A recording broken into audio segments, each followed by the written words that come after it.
Hermanos, esta mañana vamos a tomar esta cita como la base del mensaje que vamos a compartir. Y fíjense que el tema se llama Contrarrestando a las doctrinas neocarismáticas.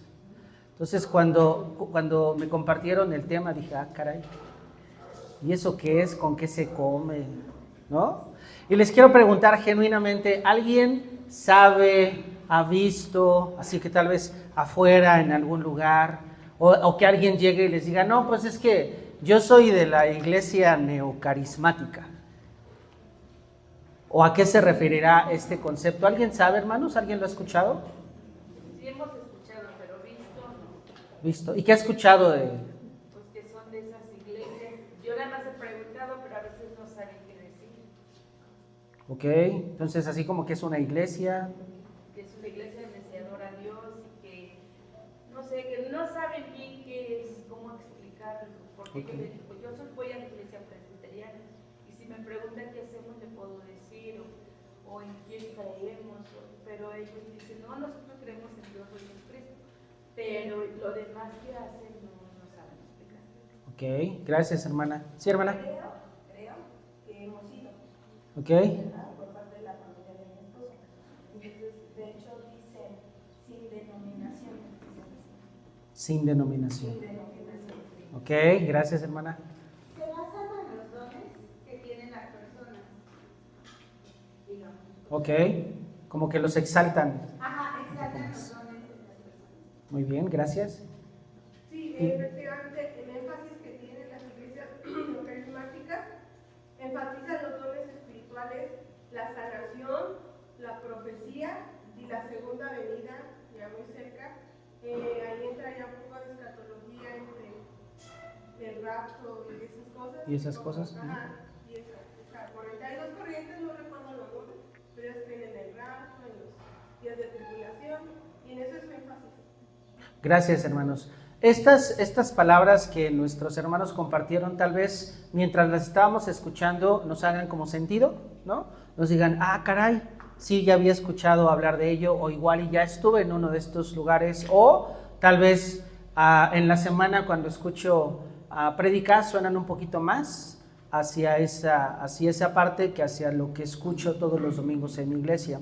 Y me gustaría en primer lugar compartirles, de acuerdo a pues los expertos, ¿qué son estas doctrinas neocristianas? Dice, el movimiento neocarismático es una evolución del movimiento carismático y pentecostal, que ha adoptado nuevas prácticas, doctrinas y estilos, muchas veces alejados del evangelio bíblico. Aunque hay adversidad entre ellos, comparten ciertos énfasis. El primero de ellos es énfasis extremo en señales, milagros, sanidades y manifestaciones sobrenaturales, un poquito lo que comentaba nuestra hermana Brenda. Doctrinas de prosperidad económica y éxito personal como señales de bendición. Vamos a ahondar un poquito en ello. Nuevas revelaciones proféticas, incluso por encima o al margen de la escritura. Apóstoles modernos, autoridad supuestamente similar a la de los apóstoles bíblicos. Prácticas de guerra espiritual exageradas como atar demonios territoriales. Y shows religiosos centrados en emociones, música estridente y manipulación emocional. Y aquí en esta parte entonces yo me preguntaba, caray, y entonces si en Nueva Vida aplaudimos, ¿eso es emoción y música estridente? ¿No? ¿No les pasa? ¿No les ha pasado, hermanos? Para quienes hemos estado en este lugar por más de 10 años, ¿se acuerdan si hace 10 años aplaudíamos en Nueva Vida? No aplaudí. ¿Y ahora por qué aplaudimos? Son a veces preguntas que nos hacemos, ¿no? Que decimos, ¿esto está con nosotros o no está con nosotros? ¿O sí o no? Pero bueno, algunos de los movimientos más representativos de esta tendencia, en primer lugar es el movimiento de la prosperidad, es decir, enseñan que Dios quiere que todos sean ricos y saludables y que la pobreza o enfermedad es señal de falta de fe o incluso pecado. ¿Han escuchado en iglesias, inclusive presbiterianas, que digan, está enfermo del corazón? Pues algo hizo, ¿no? Oren por mí porque estoy enfermo. Pues ¿qué hiciste, hermano?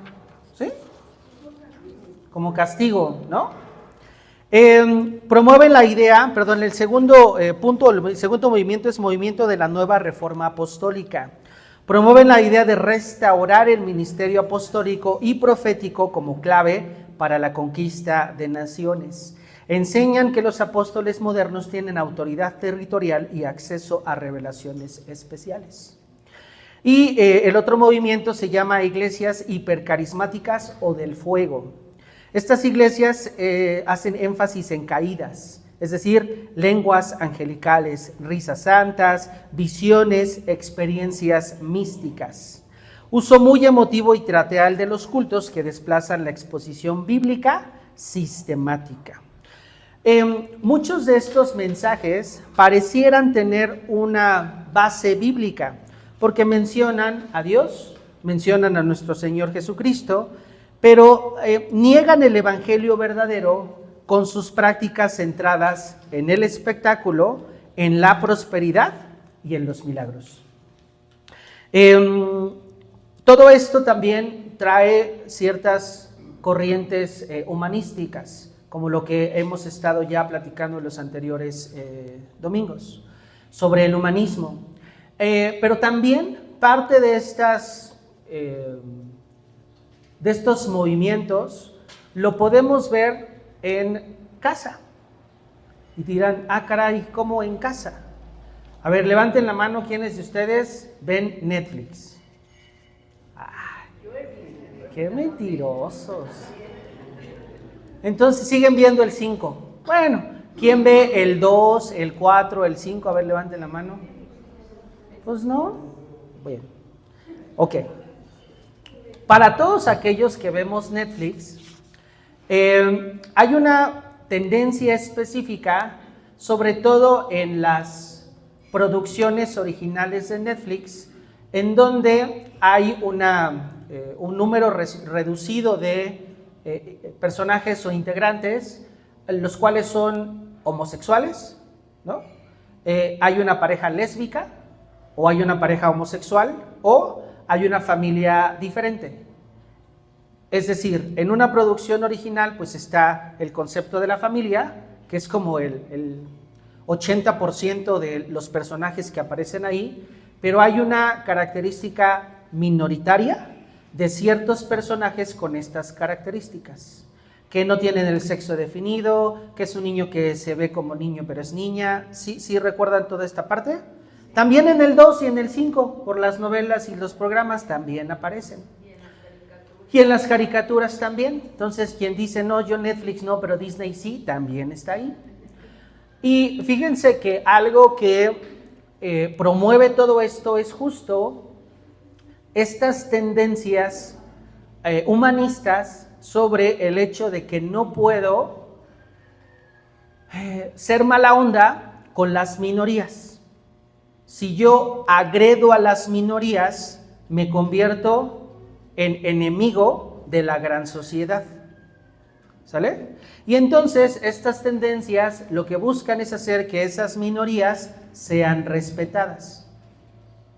Y vemos que si alguien habla mal de un homosexual, está mal visto por el resto de la sociedad.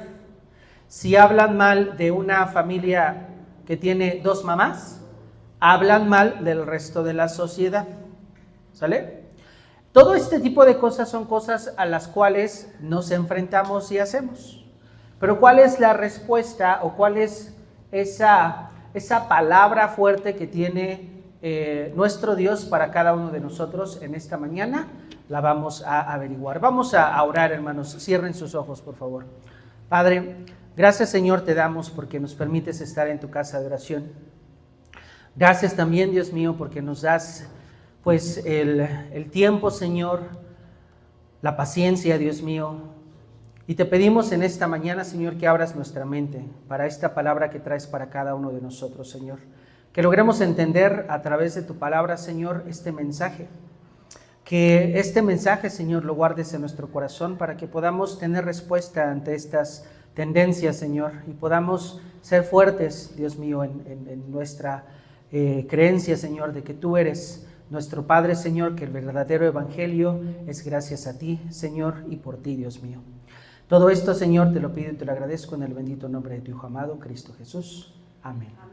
Les voy a pedir, hermanos, que tengamos presente allí en nuestra Biblia, primera de Tesalonicenses 1, del 2 al 10, porque vamos a estar viendo 3 enseñanzas específicas. Estos mensajes, que al final del día pareciesen ser como bíblicos, por lo que yo les comentaba, tienen la única defensa en nuestra palabra a través del evangelio genuino de nuestro Señor Jesucristo. Justamente y tal como lo predicó el apóstol Pablo en esta carta. Vamos a platicar en primer lugar del contexto histórico del apóstol Pablo antes o en la redacción de esta carta. Pablo escribió esta carta a la iglesia tesalónica durante su segundo viaje misionero, como lo vemos en la palabra de Dios en Hechos 17.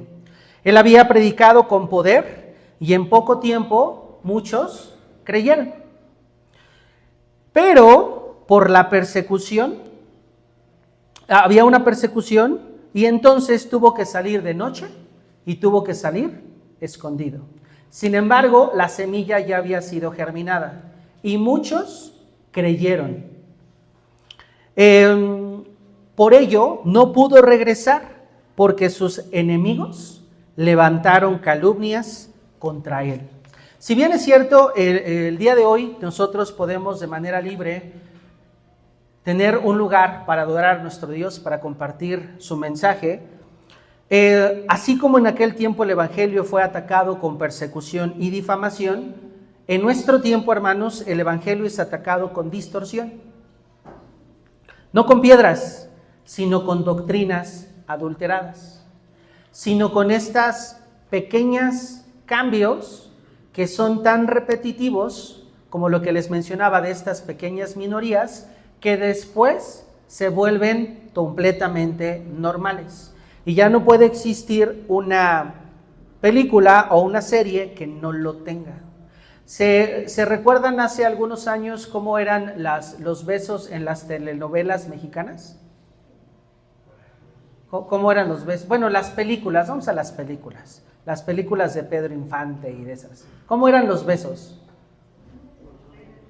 Las de Viruta y Capulina.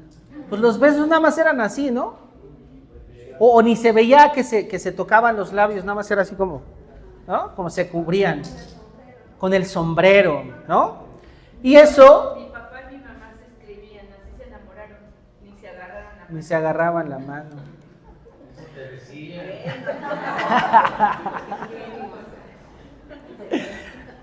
Y ahora, o durante ciertos años, el beso empezó a modificarse, ¿no? Bueno, ya se veían los labios. Bueno, ya era un beso un poco más real porque ya, pues ya se veía interacción a lo que ahora tenemos, ¿no? Poco a poco se han estado distorsionando ciertos conceptos y lo mismo pasa en nuestra iglesia. Ha habido, o el evangelio es atacado con esa distorsión. Así como los tesalonicenses enfrentaron tribulación, nosotros enfrentamos confusión doctrinal, enfrentamos comodidad espiritual y enfrentamos teologías centradas en el hombre, en el yo puedo, yo soy. Y así como Pablo escribió para afirmar a los creyentes, hoy nuestro Padre nos llama a afirmar nuestro entendimiento del evangelio genuino.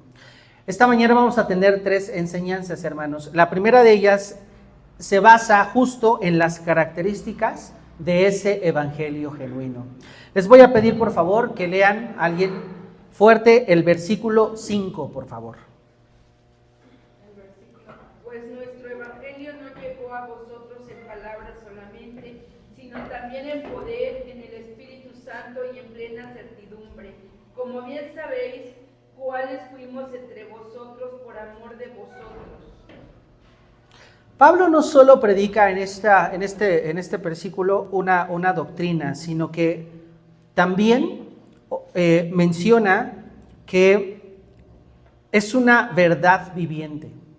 En este versículo vemos 3 marcas de qué es el evangelio auténtico. La primera de ellas es que el evangelio es verdad. No fue un mensaje motivacional ni una charla de autoayuda.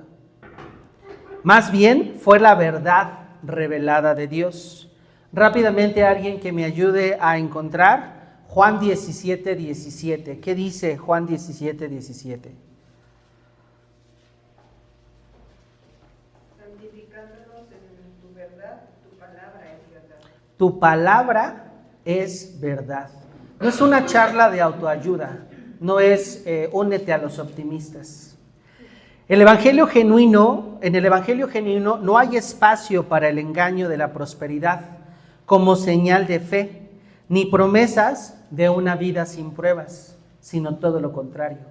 Todas esas tendencias doctrinales que hablan de un evangelio que conviértete al Señor Jesucristo y entonces tu vida será maravillosa a partir de ese momento, son completamente erróneas. La palabra de Dios nos habla de una vida con pruebas, una vida con propósito, una vida en donde debemos de entender que la voluntad de Dios será hecha en nuestra vida, con nosotros, sin nosotros o a pesar de nosotros.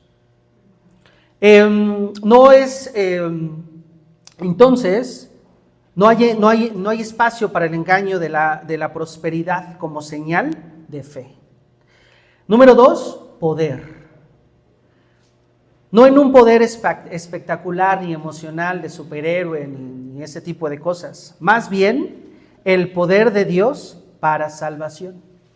Busquemos por favor Romanos 1, versículo 16.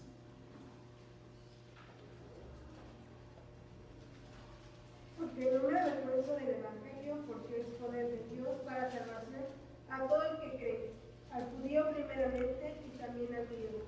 El poder de Dios para salvación. No habla, como los neocarismáticos, de este poder sobre milagros físicos. Habla de un poder de Dios para salvación. El verdadero milagro, hermanos, es la transformación genuina de una vida. El verdadero poder es ese nuevo nacimiento. El verdadero poder es el arrepentimiento genuino.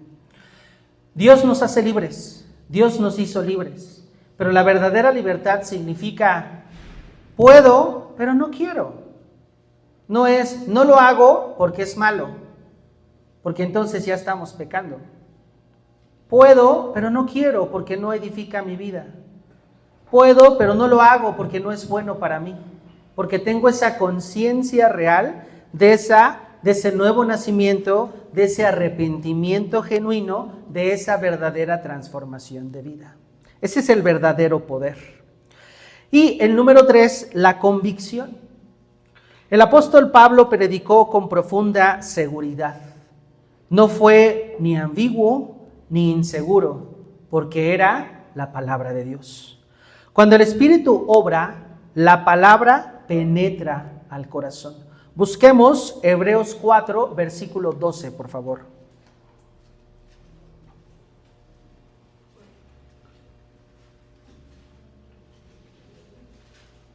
Porque la palabra de Dios es viva y eficaz, y más cortante que toda espada de dos filos, y penetra hasta partir el alma y el espíritu, las coyunturas y los tuétanos, y desciende los pensamientos y las intenciones del corazón. Muchas gracias. No recuerdo si fue nuestro pastor o nuestra hermana Daina en alguno de los sermones que mencionaban esta parte de las coyunturas, ¿recuerdan?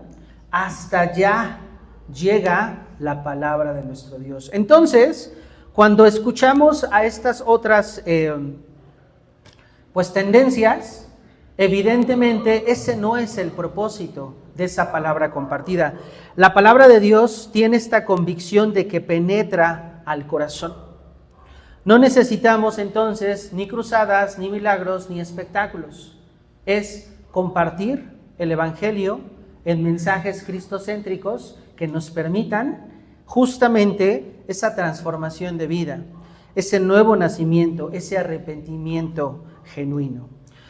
Muy bien, hermanos, nuestra segunda enseñanza que tiene esta palabra tiene que ver con los efectos del evangelio genuino.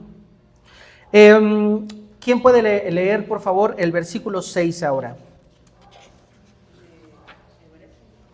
De Tesalonicenses, perdón, de nuestra... Y vosotros vinisteis a ser imitadores de nosotros y del Señor, recibiendo la palabra en medio de gran tribulación, con gozo del Espíritu Santo.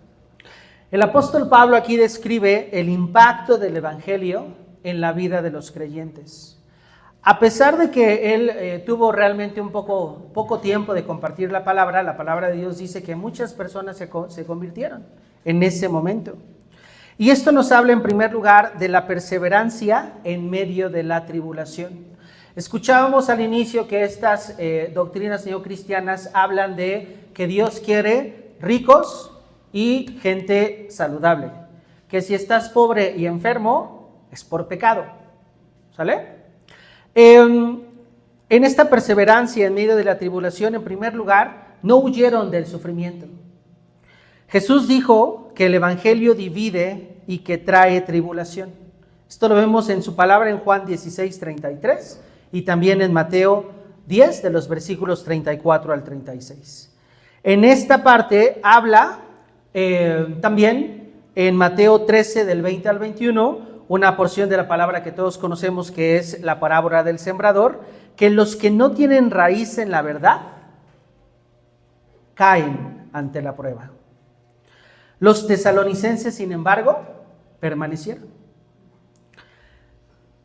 También habla de la imitación de Cristo y los apóstoles. Les comentaba yo al inicio que estas doctrinas mencionan que prácticamente ponen a los apóstoles nuevos en el mismo poder de los apóstoles que menciona la palabra de Dios. El evangelio los llevó a tener un cambio de carácter, un cambio de conducta y un cambio de mente. Ya no vivirán para sí, sino viviremos para Cristo. No buscaron unción, ni posiciones, ni milagros, sino la semejanza con Jesús. Busquemos por favor Romanos 8, versículo 29.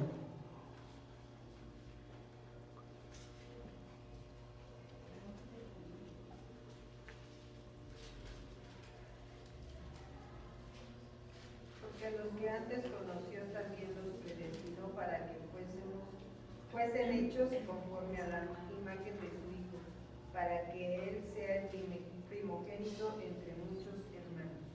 Muchas gracias.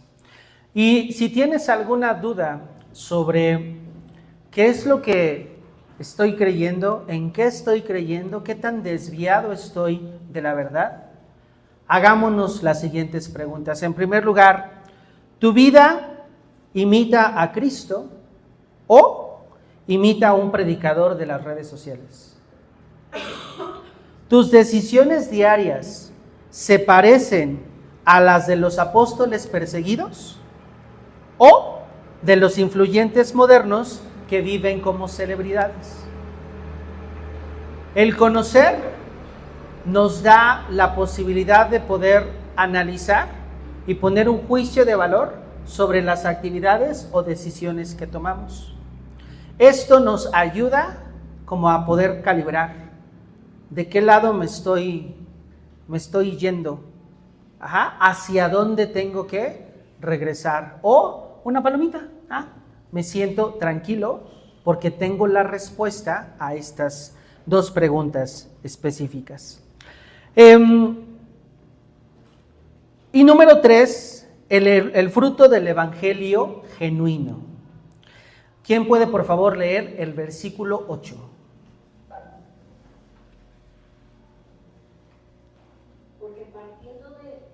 Partiendo de vosotros ha sido edificada la palabra del Señor, no solo en Macedonia y Acaya, sino que también en todo lugar, y vuestra fe en Dios se ha extendido, de modo que nosotros no tenemos necesidad de hablar nada.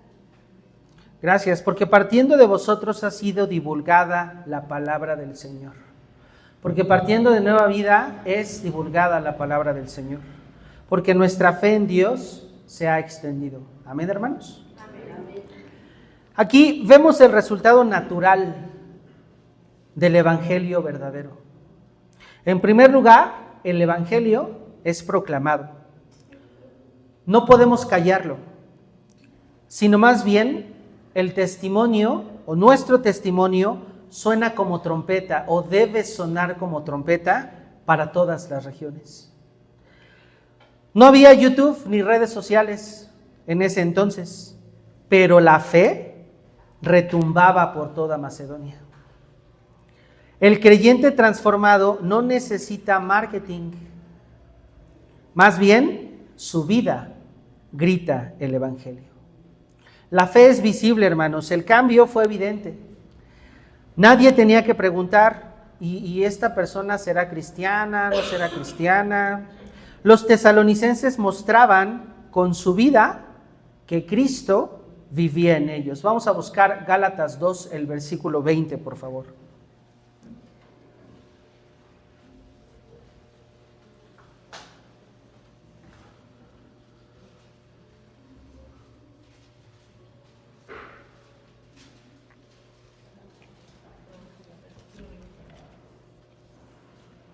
Gálatas 2, el 20, por favor. Con Cristo estoy juntamente crucificado y ya no vivo yo, mas vive en Cristo en mí. Y lo que ahora vivo en la carne, lo vivo en la fe del Hijo de Dios, el cual me amó y se entregó a sí mismo por mí. El fruto del evangelio no está en sanidades sin arrepentimiento, ni liberaciones que no llevan a santidad. El verdadero fruto es una vida que da gloria a Dios y proclama su verdad a otros. Estas doctrinas neocarismáticas sin duda han distorsionado el evangelio. Han sustituido el arrepentimiento por motivación, la cruz por prosperidad y el Espíritu Santo por sensaciones.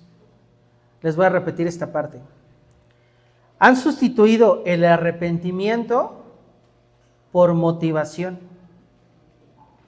la cruz por prosperidad y el Espíritu Santo por sensaciones. Pero si nosotros entendemos qué es el evangelio, el Espíritu Santo está aquí adentro de cada uno de nosotros. No necesitamos cosas externas para alegrarnos en nuestro Señor Jesucristo, porque gracias a Él tenemos el Espíritu Santo en nuestra vida. La cruz por prosperidad. Si entendemos que la voluntad de Dios se hace en nuestra vida, ¿a qué tememos? ¿De qué nos preocupamos? Somos humanos y pasa, pero al final del día debemos de recordar: gracias, Dios. Tú permites que pase esto. Perdón, Dios, me exasperé, ¿no? No me diste lo que yo quería en ese momento, pero ahora lo entiendo por qué. No nos quedamos en, no, pues si soy hijo de Dios, todo es bueno para mí. Porque Dios, nuestro Señor Jesucristo murió en esa cruz para salvación nuestra. Y el arrepentimiento por motivación. Esos son los temas que debemos de considerar. Entonces, hermanos, concluyendo estos puntos, para lograr tener ese termómetro de saber balancear esta parte de nuestras vidas, en primer lugar, la palabra de Dios nos invita a comparar todo con la Biblia. Como los de Berea, en Hechos 17, versículo 11. A fomentar la exposición bíblica, como lo hacemos en Nueva Vida. Predicamos con base en la Biblia, cristocéntrico. Enseñar sana doctrina y discernimiento, especialmente a los niños y a los jóvenes. Si bien es cierto, no podemos apartarlos y que vivan en una burbuja, sí que haya ese acompañamiento para que puedan discernir entre lo que es y lo que no es. El diálogo en el hogar, sin duda, sobre todo lo que aparece en redes y televisión. Tampoco es, no, pues ya, lleguen a sus casas, hermanos, y si tienen pantallas, rómpanlas. Confrontar con amor y verdad. No desde el enojo, sino desde la preocupación pastoral. Confrontar con amor y verdad. La palabra de Dios no dice, pues vaya, ve y destrúyelos a todos, ¿no? Saquen su espada y córtenle la oreja. Porque nuestro Señor Jesucristo lo que va a hacer es ponérselas otra vez. Con amor y con verdad, no desde el enojo, sino desde una genuina preocupación pastoral. ¿Quedó un poco más claro, hermanos, esta de las tendencias de doctrinas neocarismáticas? Qué bueno, hermanos, porque yo le sufrí igual que ustedes, como dándole la vuelta a todo esto, pero creo que en el amor de Dios y gracias a Él nos quedó claro en esta mañana su mensaje. Gracias, hermanos.